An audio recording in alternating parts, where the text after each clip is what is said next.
तो औरतों की जिंदगी से खेलने की कैसे इजाजत हो सकती? कुछ लड़के अफेयर के नाम पे लड़कियों से प्यार की बातें करते हैं, उनसे जिना करते हैं, उनकी जवानी लूटते हैं, उनको सब कुछ बर्बाद कर देते हैं और फिर कहीं और शादी कर लेते हैं। सोचो तो सही, ये सब कुछ हो रहा है। बच्चियां तबाह होती है, बर्बाद होती है, रोती रहती है, उनको कोई अपनाने के लिए तैयार नहीं होता। याद रखिए, किसी की आ बड़ी खतरनाक है, किसी की आ बड़ी खतरनाक है, आहें बर्बाद करती है और बद्दुआ एक न एक दिन अपना असर दिखा के रखती है। दुआ भी असर दिखाती है और बद्दुआ भी असर दिखाती है। याद रखना। और किसी वली की बद्दुआ मत लेना। एक बात याद आई, वली की बद्दुआ क्या, वली बद्दुआ ना भी करे, सिर्फ आसमान को देख ले तो भी इंसान बर्बाद। बहुत खूबसूरत बात याद आई। एक मजजूब थे, मजजूब अल्लाह के वली। मजजूब पागल जैसे दिखते, लेकिन वो पागल होते नहीं, वो बड़े होशियार होते, लेकिन अपने आप को छुपाने के लिए वो पागल जैसे दिखते। तो मजजूब थे, एक मजजूब बुजुर्ग। सख्त बारिश हो गई। जब सख्त तरीन बारिश हुई तो वो अपनी धुन में चले जा रहे थे। एक शख्स ने बुलाया, बाबा इधर आओ। उनको दूध पेश किया। अब जब बारिश होती है तो गरम गरम चाय दूध तो बहुत मजा आता है, तो उन्होंने दूध पिया और दूध पीकर आसमान की तरफ देखा। मुस्लिम हो गैर मुस्लिम हो, मुसलमान हो गैर मुस्लिम हो, सबको खिलाया करो, सबको पिलाया करो, सबकी खिदमत किया। सर्दियों में कंबल उड़ा दिया करो, भूखे को खाना खिलाया। सरकार गरीब नवाज का जश्न आप मना रहे, गरीब नवाज फरमाते हैं अगर तुम भूखे को सिर्फ एक लुकमा खिला दो तो ना, लुकमा, जो भूखे को एक लुकमा खिला दे, अल्लाह उसके और जहन्नम के दरमियान 7 पर्दे गिरा देता है। कितने पर्दे? 7। और हर एक से दूसरे पर्दे के दरमियान 500 साल का फासला होता है। यानी अगर किसी भूखे को तुमने एक लुकमा खिला दिया तो तुम्हारे और जहन्नम के दरमियान 3500 साल का फासला हो जाता है एक लुकमे पर। तो जो पेट भर खिलाता है अल्लाह उसको कितना अजर अता करेगा, सोचो। और आम भूखे को खिलाओ तो इतना सवाब है, जब माँ बाप को खिलाओगे तो कितना सवाब मिलेगा, बहनों को खिलाओगे तो कितना सवाब मिलेगा, भाइयों को खिलाओगे तो कितना सवाब मिलेगा, रिश्तेदारों को खिलाओगे तो कितना सवाब मिलेगा, अपने इमामों को खिलाओगे तो कितना सवाब मिलेगा। सोचो तो सही, फिर सवाब की कोई इंतहा ही नहीं है। और गौसे पाक फरमाते हैं मैंने नेकियों के दफ्तर को उलट पलट करके देखा, मुझे खाना खिलाने से बड़ी कोई नेकी नजर नहीं है। और भूखा कोई भी मिले, मुसलमान मिले, हिंदू मिले, सिख मिले, ईसाई मिले, पारसी मिले, जो भूखा मिले खिलाओ। मजहब मत देखो, भूखे को खाना खिलाने के मामले में अल्लाह का बंदा देखो, इंसान देखो, खिदमत करो। हमारे मजहब की ये तालीम है। और आपसे कहता हूं, नफरतों के माहौल में आप दूसरों की नफरत वाली बातें सुनकर आप नफरत की बात मत कीजिए। हमारे मुर्शिदों ने, वलियों ने बताया, ख्वाजा निजामुद्दीन औलिया ने बताया कि कांटों के मुकाबले में कभी कांटे मत बिछाना, वरना दुनिया कांटों से भर जाएगी। कांटे बिछा के सुकून नहीं मिलता, कांटे उठा के सुकून मिलता है। इसलिए मेरी गुजारिश, बाबा मेरे बच्चा बैठ जाओ, बेटा बैठ जाओ, राजा बैठ जाओ, बैठ जाओ। देखो ये नजराना मैं गुरूर से मना नहीं कर रहा हूँ। आप सोचें कि 10-20 रुपया दे रहे हैं तो ये मना कर रहा, ऐसा नहीं। मेरे लिए सबसे अच्छा नजराना आपकी तरफ से क्या है पता है? कि मैं जो कुरान हदीस की बात करने आया हूं इतनी दूर से, आप उसको सुन लो, इससे बड़ा कोई नजराना नहीं। और अगर आपको शौक है नजराना देने का तो एक तरीका बता देता हूं, करोगे? करोगे? नजराना देने का आसान तरीका ये है, जब भी मेरी कोई बात आपको अच्छी लगे, दिल चाहे नजराना देने का, तो आपकी 2 जेब तो होगी, एक जेब से पैसा निकालो, दूसरी जेब में रख लो। और सुबह तवज्जो, सुबह अपने मोहल्ले की मस्जिद में जाना और इमाम साहब से कहना ये अमीनुल कादरी की तरफ से और मेरी तरफ से आपको नजराना है, ठीक है? सही है, यही करना। भाई आप लोग हमें तो देते ही रहते हैं, माशाल्लाह, हमें क्या कमी है, आप लोग तो देते ही रहते हैं। जो आपकी मस्जिद का इमाम आपके बच्चे की कान से अजान से लेके आपके बाप की नमाज़े जनाजा तक रात दिन खिदमत में लगा रहता है, उसका ख्याल कौन करेगा? हमें तो आप खिलाते हो, सब करते हो, हमें कोई शिकायत नहीं है, बहुत खिदमत करती है हमारी कौम, लेकिन अपनी मस्जिद के इमामों के लिए क्या करते हो? तो नजराना आप दीजिए, मैं कबूल करता हूँ, लेकिन एक जेब से निकालो दूसरी, मैं कई जगह यही कहता हूँ, हमें नजराना देना है, एक जेब से निकालो दूसरी जेब में डालो, और मेरी तरफ से, रात की तरफ से मस्जिद के इमाम को जाकर दे दो। मेरे भाइयों, आपकी मस्जिद के इमामों का अब हाल ये हो गया है कि परेशान होकर के अब मस्जिद के इमाम भी फांसी लगा रहे हैं। कयामत के दिन तुमसे पूछा जाएगा, क्यों मस्जिद के इमामों के बच्चे नहीं हैं, उनकी बच्चियां नहीं हैं, उनकी जरूरत नहीं है। अगर मेरा और आपका बच्चा आइसक्रीम मांगता है तो क्या इमाम का बच्चा नहीं मांगेगा? उनका दिल नहीं है। मेरा आपका बच्चा अंग्रेजी स्कूल में पढ़े तो क्या इमाम का बच्चा नहीं पढ़ेगा? उनका दिल नहीं है, उनके लिए दुनिया नहीं है। आपने अपने इमामों के लिए इतनी दुनिया तंग कर रखी है। फिर कहता हूँ तो लोगों को तकलीफ होती है, बताइए कि इसको क्यों बुलाते हो? मैंने कहा ठीक है ना बुलाओ, ये आगे कुछ भी बोल जाता है। मैं पूछता हूँ, आप नातखा को बुलाते हो, मुकर्रिर को बुलाते हो, 50-50 हजार नजराना देते हो, और वो इमाम जो महीना भर तुम्हारी मस्जिद में 5 वक्त की नमाज पढ़ाता है, तुम्हारा वकील बनकर अल्लाह की बारगाह में तुम्हारे आगे खड़े रहता है, उसको 5,000 भी कभी दिया?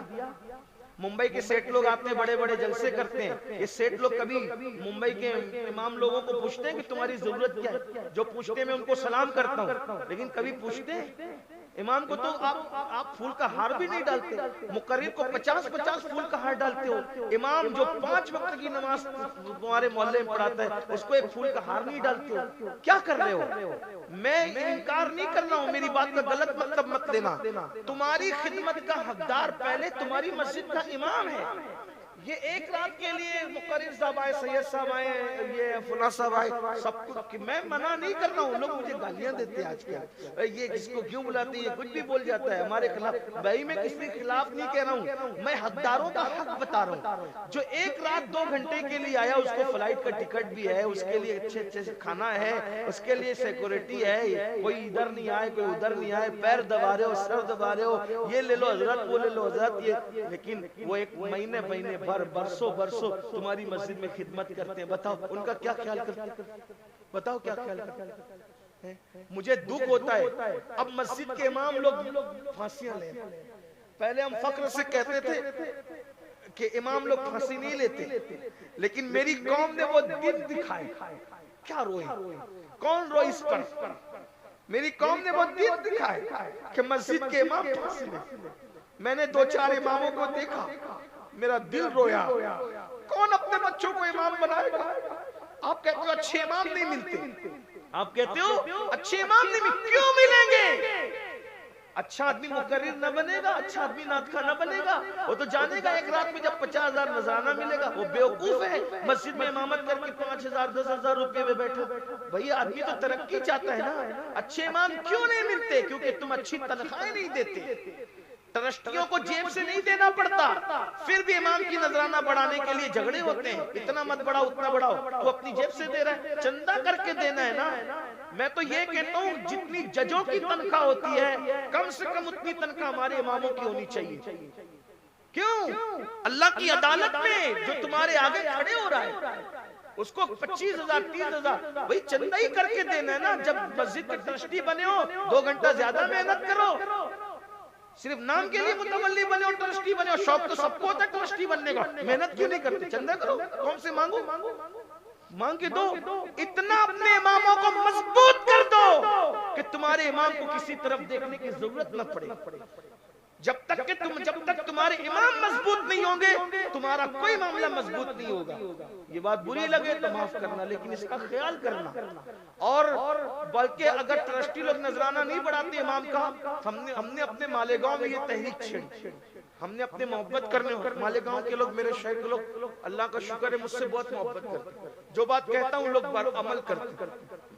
मेरा खुद का भी अमल है, मेरा भी, और अपने मोहब्बत करने वाले भाइयों से भी कहता हूँ, ट्रस्टी लोग नहीं नजराना बढ़ाते, कोई बात नहीं। जिस मस्जिद में जुमा पढ़ने जाओ, 200 500 जो भी अल्लाह ने तौफीक दी, 150 हस्बे हैसियत जेब में रख के लेके जाओ। ट्रस्टी बदमाशी करते हैं ना, आप अलग से नजराना दो। अगर मस्जिद में 500 लोग नमाज पढ़ने आए, एक आदमी 50-50 रुपया भी इमाम को देगा हर जुमा नजराना, कितना हो जाए? कोई बड़ी बात नहीं है, दो नजर पेश करो। और याद रखना, तुम इमाम को दोगे अपनी हैसियत के मुताबिक, अल्लाह तुम्हें अपनी शान के मुताबिक। मेरी खुद की आदत भी अल्हम्दुलिल्लाह, मैं बड़ाई डींगे नहीं मार रहा हूँ, मैं जहां जुमा की नमाज पढ़ता हूँ, गरीब आदमी कुछ ना कुछ नजर अपने इमाम को जहां पढ़ने के लिए जाता हूँ। बल्कि ऐसा भी हुआ कि वो कहते हैं हजरत आप भी पढ़ा दे, सही सब आप ही पढ़ा दे, मैं ही पढ़ाता हूँ। पूरी मस्जिद, जिस दिन जुमा के दिन मस्जिद वाले मिलकर मुझे जितना नजराना पेश करते हैं, वो नजर भी पूरी इमाम को देता हूँ और अपनी तरफ से भी इमाम को नजर पेश करता हूँ। दो ना भाई, क्या जाता है, ये बहुत बरकत की चीज है। चले बात खत्म करते हैं, दूर निकल गई बात, बहुत दूर निकल गई बात, खत्म करते। तो मैं क्या कह रहा था, किसी की बद्दुआ मत, दुआ लेने के काम करो, दुआ लेने के काम करो। तो वो अल्लाह के वली हज को निकले, बात यहीं से चली थी और भी बहुत आगे निकल गई। और उस दरमियान में एक मजजूब की बात आ गई थी कि मजजूब को दूध पिलाया। बारिश के मौसम, बारिश होती है ना, जब होके खत्म होती है तो गर्म चीज पीने में मजा आता है, और दूध हो, चाय हो, कहवा हो और कॉफी वगैरह हो। तो जैसे दूध पिलाया तो उस मजजूब ने, अल्लाह के वली ने आसमान की तरफ देखा। उन लोगों को ज्यादा कुछ कहना नहीं पड़ता, उनकी नजरों से काम बनता है। निगाहे वली में वो तासीर देखी, बदलती हजारों की तकदीर देखी, तो देखा और उसके बाद फिर चल पड़ा। अपनी धुन में जा रहा था, अपनी धुन में जा रहा था, तो चलते चलते उसका पैर मजजूब का एक गड्ढे में पड़ा, गड्ढे में पड़ा, छपाक की आवाज आई और कीचड़ उड़ा। कीचड़ उड़ा तो दो दोस्त बैठे बातें कर रहे थे, एक दोस्त के कपड़ों पे कीचड़ पड़ गया। कीचड़ पड़ा तो दूसरे दोस्तों ने देखा, पागल समझा और पागल समझ के जोरदार तमाचा उस मजजूब को मार दिया। मारा तो मजजूब, वो तो मजजूब, उसने कहा या अल्लाह तेरी भी क्या शान है, कहीं पे दूध पिलाता है, कहीं पे मार खिलाता है। खैर तेरी मर्जी, यार की जो मर्जी वो अपनी मर्जी, अपनी मर्जी कहाँ चलाएंगे हम, है ना। कहीं पे दूध पिलाता है, कहीं पे मार खिलाता है। एक वली को लोगों ने गालियां दी तो हंसे, लोगों ने कहा बाबा हंसते हो, फरमाया यार ना चाहे, यार ना चाहे तो कौन गाली दे सकता है, यार ना चाहे तो अल्लाह वालों के मामलात अल्लाह के सुपुर्द रहते हैं। अल्लाह वालों के मामलात छोड़ दो बाबा को छोड़ दो, कोई बात नहीं, कोई बात। ये सब फिर अभी इतनी ये तकलीफ तो सुन रहे हैं आप कि किसी का दिल ना तोड़ो, किसी का ना तोड़ा करो, छोड़ दो, कोई बात, आराम से बैठो बाबा, कोई बात नहीं। आप लोग ही हमारी महफिल की जीनत हो। अल्लाह वालों, जिसके बाल इस्लाम में सफेद हो जाते हैं ना, जिसके बाल इस्लाम में सफेद हो जाते, अल्लाह उसकी दुआ को रद्द करने में हया फरमाता है। सफेद दाढ़ी वालों की इज्जत किया करो, हाँ, बूढ़ों की इज्जत किया करो। बूढ़ों की इज्जत करना, बुजुर्गों ने फरमाया बूढ़ों की इज्जत करना अल्लाह की इज्जत करने की तरह। ये कोई भी बूढ़ा मिल जाए, हाँ, इसकी बूढ़े की इज्जत। अब कोई बीच में डिस्टर्ब नहीं करे भाई, मैं बात खत्म करने लगा हूँ, टाइम ज्यादा हो रहा है। ये बीच में दो चार बातें आती है तो फिर कुछ बात निकल आती है। तो उस अल्लाह के वली ने कहा, मजजूब ने आसमान की तरफ देख के, या अल्लाह तेरी भी शान है कि कहीं पे दूध पिलाता है, इज्जत देता है, कहीं पे मार खिलाता है। खैर आपकी मर्जी, जो आप चाहे करें, हमारी क्या मर्जी। ये हुई बात। जैसे ही आगे बढ़े, वो जिसने तमाचा मारा था ना, वो खून की कुल्ली करने लगा, खून की उल्टी होने लगी उसकी। देखो खून की उल्टी। ये डॉक्टर, वो तबीब, वो हकीम, बहुत दवाएं ट्राई कर ली, कोई दवा ने असर नहीं किया। तो किसी ने कहा तूने एक दीवाने को, पागल को तमाचा मारा ना, तूने एक दीवाने को, पागल को तमाचा मारा ना, उसने आसमान की तरफ देख के तुझे बद्दुआ की। जा, कोई डॉक्टर हकीम की दवा तुझ पे असर नहीं करेगी, उधर उसको पकड़। अब वो दीवाना घूम रहा था, उसको पकड़ा, कहा बाबा क्या बद्दुआ कर दी, वो खून की उल्टी कर रहा है, उसको माफ कर दे। फरमाया मुझे क्या बद्दुआ से काम, मैं क्यों बद्दुआ करने लगा, मैंने तो अपने यार से बात की कि कहीं दूध पिलाता है, कहीं मार खिलाता है, तेरी भी शान है, लेकिन जो जिसमें तू राजी उसमें मैं राजी, क्योंकि मैं तेरा बंदा हूं, मैंने कोई बद्दुआ नहीं की। का फिर अब इसका हल क्या है, का इसका हल ये है कि देख, मैंने तेरे दोस्तों के कपड़े गंदे किए, मैंने तेरे दोस्तों के कपड़े गंदे किए, किए तो गुस्सा किसको आया? तुझे आया। तो तूने मुझे मारा, दोस्त ने नहीं मारा तेरे। कपड़े जिसके गंदे हुए थे उसने नहीं मारा, तूने मारा ना, क्योंकि तू उसका दोस्त है। तो जब तूने मुझे मारा ना तो मेरे दोस्तों को भी जलाल आ गया। मैंने कुछ नहीं किया, मैंने कुछ नहीं किया। तेरे दोस्तों के ऊपर मेरे पैर का कीचड़ पड़ा तो तुझे गुस्सा आया, लेकिन जब तूने मुझे मारा तो मेरे दोस्तों को जलाल आ गया, तो उसने तुझे सजा दे दी। मुझसे माफी मत मांग, उससे माफी मांग, क्योंकि मेरा दोस्त जलाल में आ गया है। तो याद रखना, किसी भी अल्लाह वाले की बद्दुआ मत देना, दुआ लो। आजकल लोग क्या कहते हैं, अरे ये वली वली क्या है, कुछ नहीं, ये सब मट्टी का ढेर है।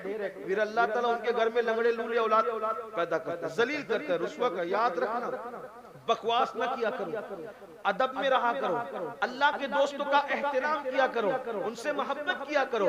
तो बहरहाल अल्लाह के वली थे, माँ ने कह दिया मेरी इजाजत के बगैर हज को गया, मेरी इजाजत के बगैर हज को गया, अल्लाह काबे तक पहुंचने न पाए, बस ये कहना था। इत्तेफाक वो उतने देर में अपने गांव से निकल के पैदल चलते चलते दूसरे गांव में पहुंच गए। अब जब दूसरे गांव में पहुंचे तो उन्होंने सोचा पूरी रात मैंने नमाज पढ़ना है, फिर सुबह को सफर करना है। मस्जिद में इबादत में थे, इत्तेफाक से गांव में चोर आ गया और चोर चोरी करके पकड़ा गया तो भागा। जब चोर भागा तो मस्जिद की गली में घुसा और मस्जिद की गली में घुस करके पता नहीं कहां छुप गया। लोगों को क्या लगा, चोर मस्जिद में गया। मस्जिद में गए तो देखा कि कोई सजदे में, पकड़ा, उठाया, सजदे किया, खूब मारा। मक्कार, जालिम, चोरी करता है और जब पकड़ने का खौफ होता है तो सजदे को बदनाम करता है, खूब मारा। लेकर गए, पुलिस में पकड़ाया, सिपाहियों को पकड़ाया, उसके बाद जेल में बंद कर दिया। उसके बाद सुबह हुई, काजी के सामने मुकदमा हुआ। काजी साहब क्या फैसला है, चोरी करने के लिए कोई आए और जब पकड़ा जाए तो सजदे को बदनाम करने के लिए सजदे में चला जाए, ऐसे मक्कार की सजा क्या है? तो काजी साहब ने फैसला सुनाया, उसकी आंखें निकाल दो, उसके हाथ काट लो, उसके पैर काट लो, आंखें निकालो, हाथ काटो, पैर काटो, आंखें निकाल ली गई, गरम गरम सलाखें आंख में डाली गई, निकाल ली, हाथ काटे गए, पैर काटे गए। और उसके बाद काजी ने ऐलान किया, लोगों ये उस चोर की सजा है जो चोरी करता है और जब पकड़ा जाता है तो पकड़े जाने के खौफ से ये सजदे में चला जाता है और सजदे को बदनाम करता है। ये उस चोर की सजा, आइंदा कोई ऐसा काम ना करे। तो उस अल्लाह के वली ने कहा, काजी साहब ये ऐलान मत करो, बल्कि ऐलान मैं जैसा कहता हूं वैसा करो। कहो ये उस हाजी की सजा है जो अपनी माँ की इजाजत के बगैर हज को गया था। आइंदा कोई भी माँ की इजाजत के बगैर हज को ना जाए। माँ की इजाजत के बगैर हज को निकला, क्या अंजाम कर दिया अल्लाह ने? आंखें निकलवा दी, हाथ कटवा दिए, पैर कटवा दिए। तो लोगों ने पूछा क्या कह रहे हैं आप? फरमाया मैं फुला गांव का हूँ, वहां का बड़ा पीर हूँ, वहां लोग मुझे वली मानते हैं। अरे आप वो हैं? पहचान लिया लोगों ने। अब लोग चुपके से बातें करने लगे, ये तो बहुत बड़े वली हैं, इनके मानने वालों को पता चलेगा तो हमारे गांव की ईंट से ईंट बजा देंगे। तो क्या किया, कब किसी को कुछ बोलो मत, चुप रहो। जब रात हो तो खामोशी से जाना, इनको बैलगाड़ी पे ले जाकर उस गांव के अंदर डाल के चुपके से वापस भाग कर आ जाए। तो ये लोग गए रात को और ले जाकर उस गांव में डाल दिया। अब दूसरी रात आई, जब गांव में इनको डाल दिया, किसी को पता नहीं कहां रहते नहीं रहते, वो तो दौर बहुत सुस्त रफ्तार दौर था, ले जाके कहीं भी डाल दिया। लेकिन कहीं भी क्या डाला, ले जाके डाला तो इत्तेफाक से उनके घर के सामने ले जाके डाल दिया। इधर रात आई, माँ ने गुस्सा ठंडा हो गया, कहा मौला मैंने तो बद्दुआ कर दी, अब उसके बगैर रह भी नहीं सकती, जल्दी से मेरे बच्चे को मुझसे मिला दे मौला, कहाँ है मेरा बेटा, किस हाल में मुझे मिला दे। तो जब इधर दुआ की, उधर अचानक आवाज आई, हाय कोई मुझे खाना खिलाने वाला, कल से भूखा हूँ, माई मुझे खाना खिलाओ। तो इनकी अम्मी को लगा कि कोई रात को भिखारी मांगने आया। कहो भिखारी, हाथ फड़ा ताकि मैं तेरे हाथ में भीख दे दूं, क्योंकि मैं बेपर्दा किसी मर्द के सामने, अजनबी मर्द के सामने नहीं आती। कमाई मेरा हाथ कटा हुआ है, तो कहा चल क्या ताकि तेरी झोली में डाल दूं। कहा मेरा पैर भी कटा है, तो कहा मैं अजनबी के सामने बेपर्दा नहीं आ सकती। वो औरत, वो खातून इतनी नेक थी, मुत्तकी थी। कहा माई हाथ भी नहीं है, पैर भी नहीं है, लेकिन मेरी आंखें भी नहीं है, तुम मेरे सामने आ सकती हो माई, क्योंकि मेरी आंखें ही नहीं है। तो जैसे खाना लेकर उनकी माँ बाहर आई, अरे ये तो मेरा बेटा, चीख मारा, अरे तेरे हाथ पैर कट गए, तेरी आंखें किसने निकाल ली? रोते हुए कहा माँ ये तुम्हारी इजाजत के बगैर हज को जा रहा था, अल्लाह ने अंजाम कर दिया, अल्लाह ने अंजाम। माँ माँ होती, माँ की ममता की तरह कुछ नहीं है। माँ की ममता, माँ बेटे कितनी भी बदतमीजी करें, औलाद कितनी भी नाहंजारीपन करे, लेकिन माँ बाप के दिल में औलाद के लिए जो मोहब्बत है वो बेमिसाल है। इतना सब कुछ होने के बाद जब बेटे को देखा हाथ कट गए, पैर कट गए, आंखें निकल गई, तो माँ से बर्दाश्त ना हुआ। मौला क्या हो गया मेरे बेटे के साथ? मौला अब ये कैसे जिएगा, ये कितने दुख सहेगा, ये कितनी तकलीफ सहेगा। मौला मैं दुआ करती हूँ अब इसको भी मौत दे दे, मुझे भी मौत दे दे, दुनिया में ना रख, हम ये दुख क्या उठाएंगे। बस इतना कहना था, खुद भी चकरा कर गिरी, इंतकाल हो गया, बेटे का भी इंतकाल हो गया। आपसे मैं पूछना चाहता हूँ मेरी कौम के जवानों, बताओ अगर माँ का दिल दुखा के हज को जा रहे थे, अल्लाह ने ये अंजाम किया, जो आज माँ बाप का दिल दुखा के मुशरिकीन के साथ शादियां कर रहे, मुनकिरीन इस्लाम के साथ शादियां करें, क्या अंजाम होगा? अपनी पसंद की शादी के चक्कर में माँ बाप की बद्दुआ ले, क्या अंजाम होगा? इसलिए अगर आपने आज से पहले माँ बाप का दिल दुखाया, आज शबे मेराज है, बहुत कीमती रात है, दुआओं की कबूलियत की रात है, दुआ की मकबूलियत की रात है। जाओ अपने माँ बाप से माफी मांगो, अगर वो इंतकाल कर गए तो उनकी कब्रों पे जाके माफी मांगो, अपने माँ बाप को मनाओ, अगर इंतकाल कर गए तो मगफिरत की दुआ करते करते उनको मनाओ, मगफिरत की दुआएं करते करते उनको राजी करो, उनके लिए साले सवाब करो और अपनी जिंदगी को बदलो। और अगर वो हयात हैं उनकी कद्र करो, उनकी खिदमत करो, अपने ऊपर लाजिम कर लो, रोजाना अपने माँ बाप के पैर दबाओ, अपने माँ बाप को अपने पास रखो, अपनी औलाद से ज्यादा अपने माँ बाप को चाहो, उनको अपने पास रखो, उनकी खिदमत करो, उनको सिर्फ रोटी कपड़ा मकान मत दो, उनके पैर दबाओ, औलाद खुद दबाए, खिदमत खुद करे। अगर अल्लाह न करे माँ बाप बिस्तर पे पड़ जाए और उनका पाखाना धुलाना पड़े, पाखाना धुला, उनका ख्याल करो। माँ बाप की खिदमत से बड़ी किसी की खिदमत नहीं, और माँ बाप की खिदमत से तुम्हें जो मिलेगा किसी की खिदमत से नहीं मिलेगा।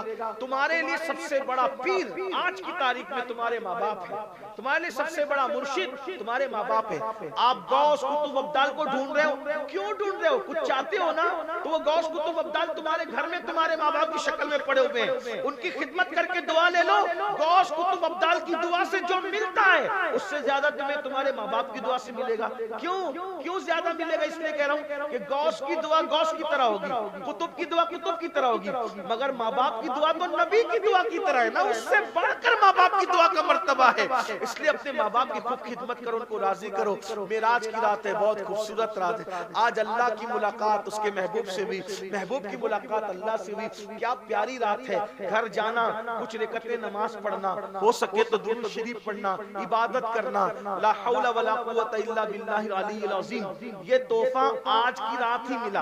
हजरत इब्राहिम अलैहिस्सलाम की जब मेरे आका से मुलाकात हुई तो इब्राहिम अलैहिस्सलाम ने कहा मेरी तरफ से आपकी उम्मत को मैं तोहफे में ला हौला वला कुव्वता इल्ला बिल्लाहिल अलीय्यिल अज़ीम दे रहा हूँ। उम्मत से कहना पढ़ें, क्योंकि ये अर्श के खजानों में से खजाना है। अगर आप डिप्रेशन में हैं रोजाना 100 बार पढ़ो, अगर आप गम में रोजाना 100 बार पढ़ो, दुश्मन सताते रोजाना 100 बार पढ़ो। जिस लाहौल को पढ़ने से शैतान भाग जाता है, कितना भी कट्टर से कट्टर दुश्मन हो क्या मुकाबला करेगा आपका? बहुत मजबूत वजीफा ये, इसको पढ़ के देखो रोजाना 100 बार। हदीस पाक में आया है जो 100 बार लाहौल शरीफ पढ़ेगा उसको कभी गम नहीं आएगा, कभी टेंशन नहीं आएगा, कभी वो डिप्रेशन में नहीं जाएगा। आप पढ़ के देखिए भाइयों, आप तो गानों में डूबे हो, मोबाइल में डूबे हो, आपको ये सब चीजों की फुर्सत कहाँ है? फिर कहते हो तावीज दे दो परेशान हूं। मेरे भाई सबसे बड़े तावीजात अल्लाह के रसूल दे गए, उसको पढ़ो, उससे बड़ा कोई तावीज नहीं है। हुजूर का नाम पढ़ो, उससे बड़ा कोई तावीज नहीं है। हुजूर पे दुरूद पढ़ो सल्लल्लाहु अलैहि वसल्लम, उससे बड़ा कोई तावीज नहीं है। हर दर्द की दवा है सल्ले अला मोहम्मद, तावीज हर बला है सल्ले अला मोहम्मद। लेकिन ये सारी बातें कब असर करेगी? जब नमाज पढ़ोगे। नमाज भी आज की रात ही फर्ज हुई है। मेरे आका अलैहिस्सलाम के दीवानों सोचो, अल्लाह ने जितने अहकामात भेजना थे सारे अहकामात जमीन पे भेजा, जिब्रील अलैहिस्सलाम के जरिए भेजा, मगर जब नमाज देनी हुई तो जमीन पे नहीं दिया, लामकाम की बुलंदियों पे बुलाया और डायरेक्ट अपने महबूब को नमाज दी। 50 वक्त की नमाज दी। हुजूर ने कम करा के 5 करवा ली तो फरमाया महबूब हमारा कानून नहीं बदलता, आपका जो भी उम्मती 5 वक्त की नमाज पढ़ेगा हम उसको 50 वक्त की नमाज का सवाब अता फरमाएंगे। मस्जिदों को आबाद करो, नेक बनो, दीनदार बनो। अल्लाह पाक की बारगाह में दुआ है अल्लाह ताला सबसे पहले मुझे आप सबको अमल की तौफीक अता फरमाए। गुफ्तगू के दरमियान कोई गलती हो तो अल्लाह माफ फरमाए। आज शबे मेराज है, दुआ की कबूलियत की रात, आज दुआ कबूल होगी यकीनन इंशाअल्लाह। सब लोग बैठ जाएं, आज हम दुआ कर लेते, इसलिए कि आज दुआ की खास रात, आज दुआ की खास रात है। तो दुआ इबादत का मग़ज़ है, दुआ मोमिन का हथियार है। आइए सब लोग दुआ कर लें।